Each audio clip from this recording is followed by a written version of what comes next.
स्वागत है मेरे चरण के आर ट्यूशन क्लासेस में।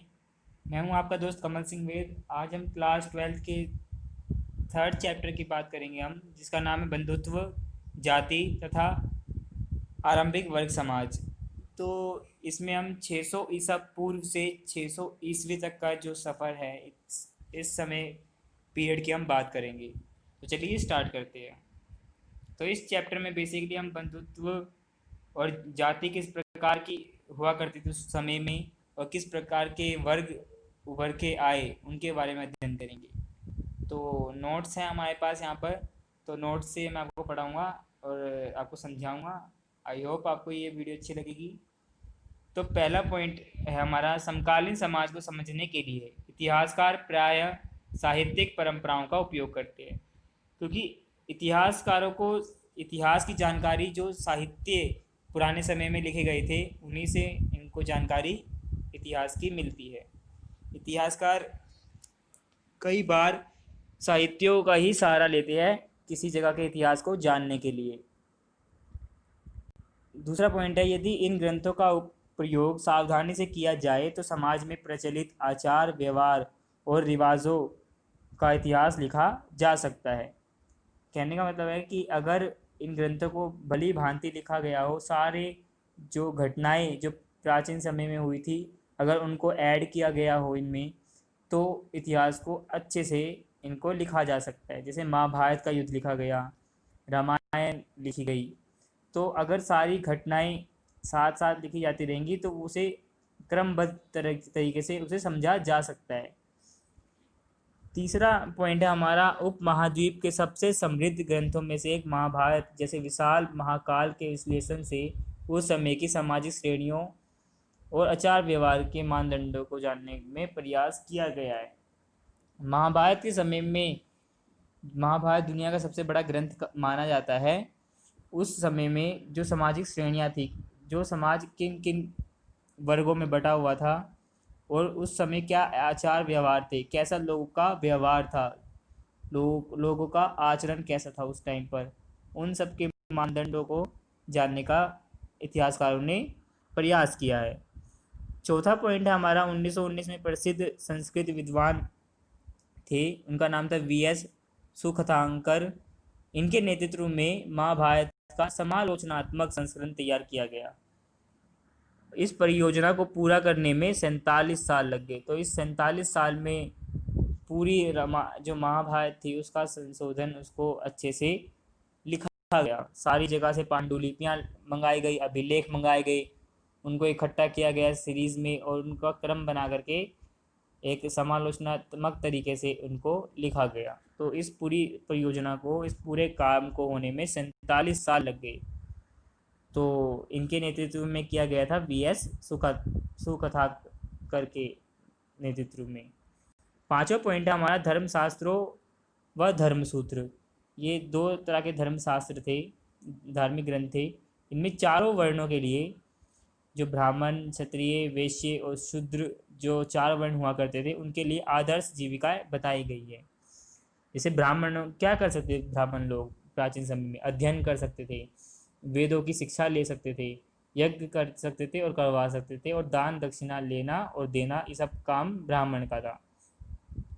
क्षत्रिय, उनका काम था युद्ध करना, लोगों की सुरक्षा करना और न्याय करना, वेद पढ़ना, यज्ञ करवाना और दान दक्षिणा देना, ये सारे क्षत्रिय के काम बताए गए हैं।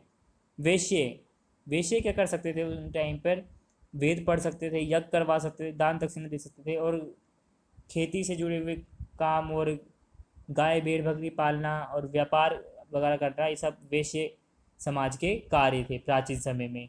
और जो शूद्र थे, जो सबसे नीचे थे, निचली जाति के थे, उनका काम था तीनों उच्च वर्णों की, जो तीनों जो वर्ण है, ब्राह्मण क्षत्रिय और वैश्य जो समाज थे, इनकी सेवा करना शूद्रों का काम माना जाता था। छठा पॉइंट है, महाभारत की मुख्य जो कथा है वो पितृवंशिकता के आदर से जुड़ी हुई है, उसको मजबूती प्रदान करती है। मतलब कि पितृवंशिकता समाज आज भी आप देखते होंगे कि आपके घर में आपके पापा की चलती होगी। कोई डिसीजन होता है आपके घर में कि हमें टीवी लेना है, हमें नई कार लेनी है, या कोई भी बड़ा फैसला करना है आपको शादी से रिलेटेड, किसी भी चीज़ से रिलेटेड, तो उसमें आपके पिताजी जो है बहुत ज़्यादा इम्पोर्टेंस देते हैं, ना इम्पोर्टेंट रोल प्ले करते हैं, तो उनकी चलती है। ऐसे ही महाभारत में भी पितृवंशिकता का आदर्श हमें देखने को मिलता है। इस व्यवस्था में पुत्र पिता की मृत्यु के बाद उसके संसाधनों पर अधिकार जमा सकते थे। मतलब यहाँ पे जैसे कि अब नॉमिनीज होती है कि अगर किसी की डेथ हो जाती है तो उसके बाद उसके बच्चे को प्रॉपर्टीज़ मिल जाती है।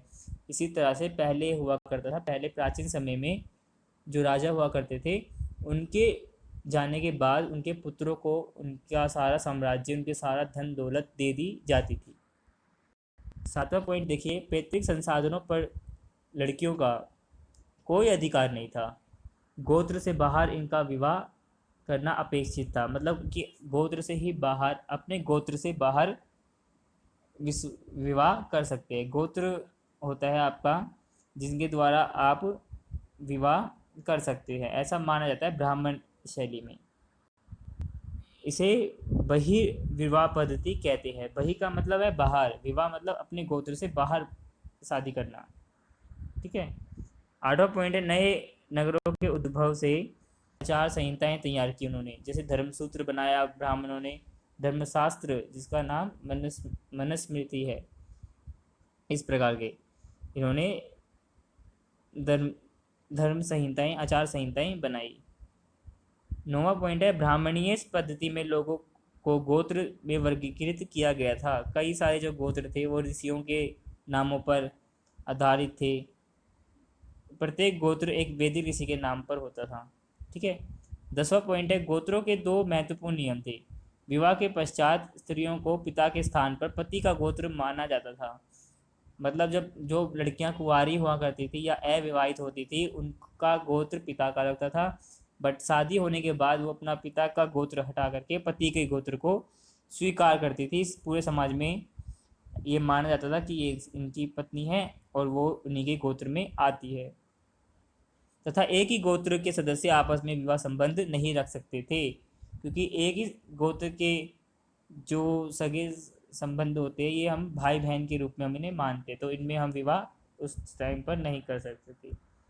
और अभी भी आप देखोगे अभी भी जो है ये माना जाता है। 11वां पॉइंट है, धर्मसूत्रों व धर्मशास्त्रों में चारों वर्गों के लिए आदर्श जीविका से जुड़े हुए कई नियम मिले हुए हैं।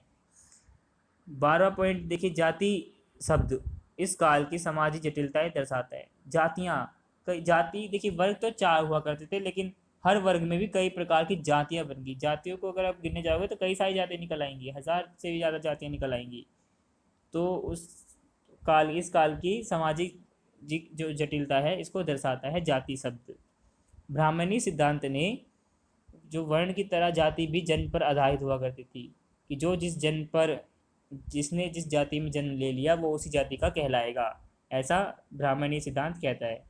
किंतु इनकी कोई निश्चित संख्या नहीं थी। जैसे मैंने बताया जाति कितनी भी हो सकती है, कई सारी जातियां हैं, तो इनकी कोई निश्चित संख्या नहीं थी। 13वां पॉइंट है, वे जातियां जो एक ही जीविका और व्यवस्था से जुड़े हुए काम करती थी वे कभी कभी श्रेणियों में भी संगठित हो जाती थी।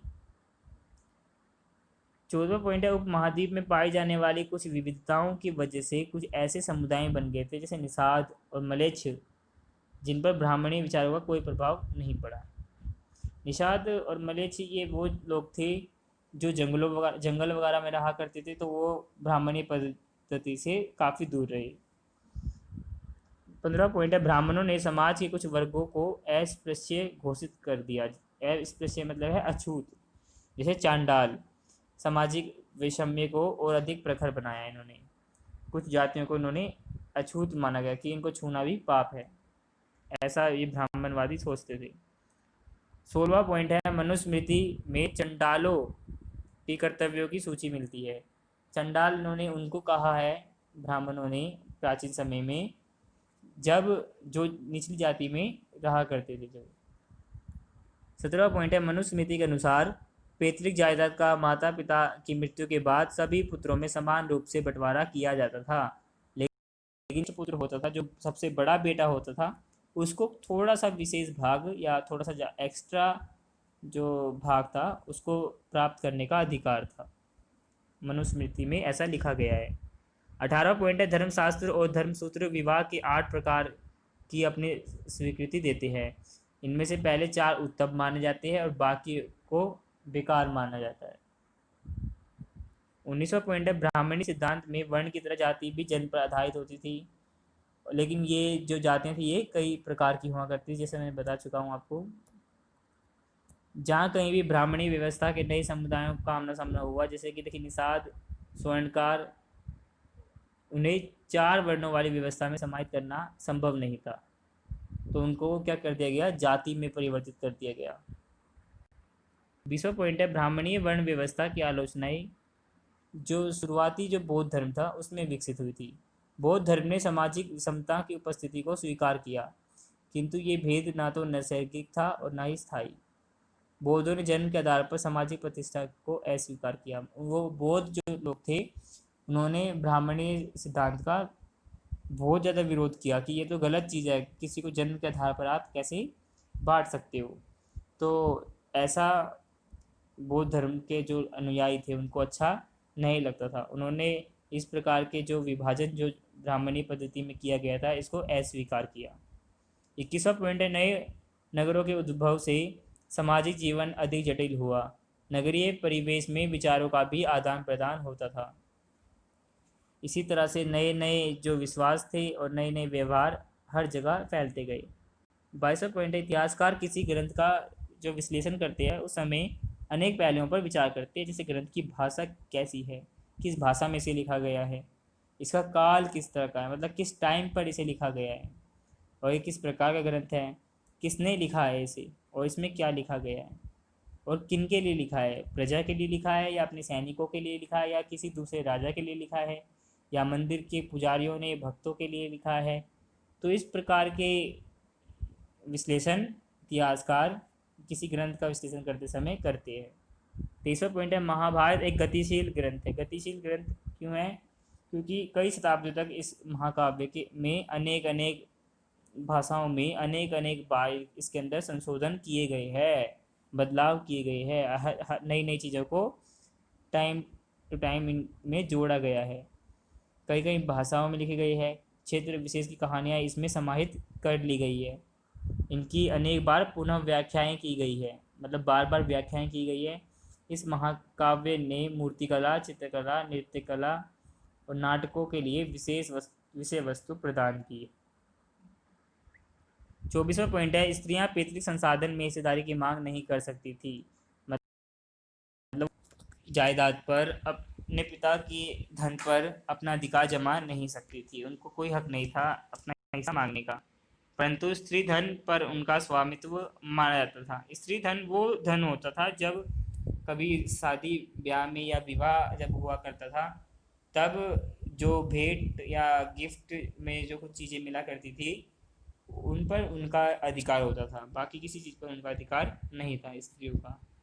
25वां पॉइंट है, इतिहासकार किसी ग्रंथ का विश्लेषण करते समय, ये मैं आपको बता चुका हूँ कि ग्रंथ की भाषा का और ग्रंथ के प्रकार का इस प्रकार का ध्यान रखते हैं। 26वां पॉइंट है, संभवतः महाभारत की जो मूल कथा थी इसके रचयिता भाट सारथी थे। देखिए लोग मानते हैं कि जो महाभारत है ये वेद व्यास के द्वारा लिखी गई है, लेकिन अगर साहित्यिक तौर पे देखा जाए, साहित्यिक तौर पे जो किताब के तौर पे देखा जाए तो किताब के तौर पर लिखने वाले मूल कथा के रचयिता इसके भाट सारथी थे। वे युद्ध क्षेत्र में जाते थे और विजय की उपलब्धियों के बारे में कविताएं लिखते थे, किंतु साहित्यिक परंपरा में इनके रचयिता ऋषि व्यास माने जाते हैं। 27वां पॉइंट है हमारा, द्रौपदी से पांडवों का विवाह महाभारत की सबसे चुनौतीपूर्ण कथा है। यह बहुपति प्रथा का उदाहरण है। कहने का मतलब है कि पहले ऐसा नहीं हुआ करता था कि एक पति होने के बावजूद कोई स्त्री कई सारे पुरुषों से शादी कर सके या उनसे विवाह कर सके, पर हाँ कुछ जगहों पर जैसे महाभारत में द्रौपदी का आपको जिक्र मिलेगा जिनके 5 भाइयों पांडवों के साथ विवाह किया गया था उनका। तो कुछ ऐसे आपको और भी उदाहरण मिल सकते हैं जो कि ये दर्शाते हैं कि उच्च कुल में जन्म हुई कुछ जो स्त्रियां होती थी वो कभी इनका ऐसे जिक्र आता है कि ये बहुपति प्रथा अपनाती थी, मतलब कि बहुत सारे पतियों से, बहुत सारे अलग अलग व्यक्तियों से शादी कर लिया करती थी, जिसका लेखक ने विभिन्न तरीकों से स्पष्टीकरण देने का प्रयास किया है। तो ये इसके कुछ महत्वपूर्ण बिंदु है। सामाजिक इतिहास महाभारत का उपयोग करते हैं। सामाजिक इतिहास की समस्याएं, जाति वर्ग कबीले आदि की पुनर्रचना हेतु अन्य स्रोत, ये सभी इतिहासकार देखते हैं कि कबीले किस प्रकार के हुआ करते थे, जाति वर्ग किस प्रकार के हुआ करते थे। और ऐतिहासिक पृष्ठभूमि रचना के साधन, ये परिवर्तन के प्रभाव हैं। अभिलेख महाभारत के स्रोत तथा विषय, ये हम इसमें डिस्कस कर चुके हैं। बंधुता एवं विवाह, परिवार, मैंने आपको बताया कि बाहर अपने गोत्र से विवाह किया करते थे, और जो एक ही गोत्र के हुआ करते थे वो भाई बहन के संबंध में माने जाते थे। तो आई होप आपको समझ में आया होगा। ये नोट्स है, बाकी एनसीईआरटी की वीडियो मैं बाद में बनाऊंगा। अगर आपको मेरी वीडियो अच्छी लगी तो लाइक करना, शेयर करना अपने दोस्तों के साथ, और कमेंट करके बताना कि आपको किस प्रकार की वीडियो चाहिए। और अगर इस वीडियो में कोई आपको डाउट लगा हो या कोई मिस्टेक हो तो आप उनको कमेंट सेक्शन में ड्रॉप कर सकते हैं।